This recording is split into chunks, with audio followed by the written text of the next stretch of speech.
چترال سے آپ کو بتاتے چلے، بیورو چیف شبیر احمد کی رپورٹ کے مطابق وادی کلاش کے نجی تعلیمی ادارے کے زیر اہتمام پوزیشن ہولڈرز کے اعزاز میں پروقار تقریب۔ پوزیشن ہولڈرز میں شیلڈ اور نقد انعامات تقسیم کیے گئے۔ تقسیم انعامات کی تقریب کو علاقہ مکینوں نے خوب سراہا۔ چترال فتح اللہ وادی کلاش کا نجی تعلیمی ادارے نیٹو اسکول سسٹم بمبوریت کی طرف سے پوزیشن حاصل کرنے والے اسٹوڈنٹس کے اعزاز میں تقسیم انعامات کا سالانہ تقریب منعقد ہوئی، جس میں اسٹوڈنٹس اور والدین کے ساتھ ساتھ علاقے کے مرد و خواتین نے شرکت کی اور سالانہ تقریب برائے تقسیم انعامات کی تقریب کو خوب سراہا۔ سالانہ تقریب برائے تقسیم انعامات کو منعقد کرنے کا مقصد سالانہ امتحان میں پوزیشن حاصل کرنے والے اسٹوڈنٹس کی حوصلہ افزائی کرنا اور بہترین پڑھائی کے ساتھ امتحان میں پوزیشن لینے والے اسٹوڈنٹس میں شیلڈ اور نقد انعامات تقسیم کرنا تھا۔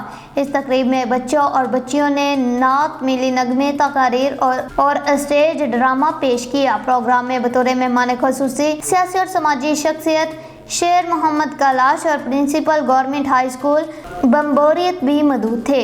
تقریب کے شامل مرد و خواتین نے بہترین اور کامیاب پروگرام کی انعقاد پر نیٹو اسکول سسٹم کے پرنسپل اور اسٹوڈنٹس کو مبارکباد پیش کی۔